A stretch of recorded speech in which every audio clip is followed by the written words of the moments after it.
Bonjour tout le monde, suite à mon article concernant la différence entre un tarot et un oracle, vous avez été nombreux à continuer à me poser certaines questions, donc je me suis dit que j'allais vous montrer que ça allait être beaucoup plus facile à comprendre en le voyant. La première chose, c'est de définir ce qu'est un oracle.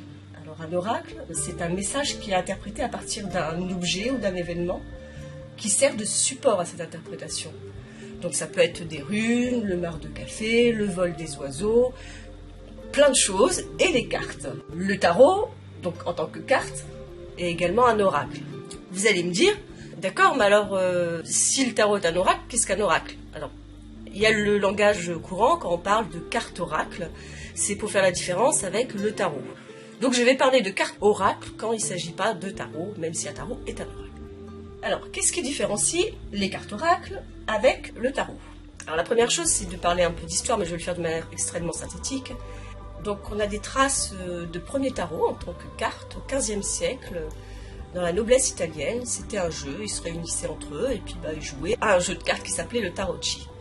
Donc le tarocchi était composé de 4 séries de 14 cartes, allant de l'As au 10, plus un valet, un chevalier, une reine et un roi. Et en plus de ces 56 cartes que formaient les séries, le jeu comportait 22 autres cartes qui ne faisaient pas partie d'une série, qu'on appelait triomphe, et qui, elles, étaient illustrées par des figures symboliques.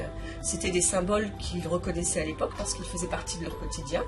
Et c'est cette structure particulière qui fait le tarot. Parce qu'on pense que le tarocchi était le prototype de nos tarots.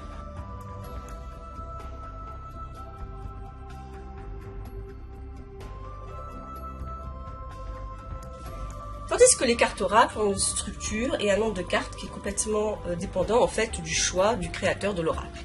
Je vais vous montrer des exemples. C'est le cas par exemple de l'oracle Béline.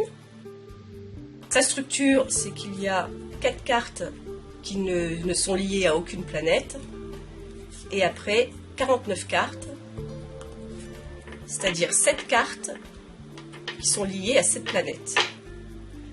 7 cartes pour le Soleil, 7 cartes pour la Lune, 7 cartes pour Mercure, 7 cartes pour Vénus, 7 cartes pour Mars, pareil pour Jupiter et pour Saturne. Je vous donne un autre exemple d'oracle. Rêvez de votre animal totem. C'est un oracle sur la médecine animale et les animaux totems. Il y a 45 cartes divisées par éléments. Des cartes pour l'air, des cartes pour le feu, des cartes pour l'eau et des cartes pour la terre. Vous voyez, la structure est carrément propre au jeu.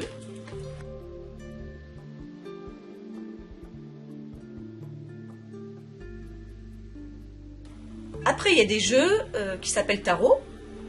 C'est le cas du super jeu du Félix, qui s'appelle tarot philosophique. Mais ce n'est pas un tarot, il n'en a ni la structure et il contient 26 cartes. C'est le cas également de ce coffret, qui s'appelle le tarot le normand. Et en fait, à l'intérieur, qu'est-ce qu'on a? On a le petit le normand, donc qui est un oracle, qui n'est pas un tarot. Voilà, j'espère que cette petite vidéo va pouvoir vous aider. Je vous fais des gros bisous et puis je vous dis à bientôt.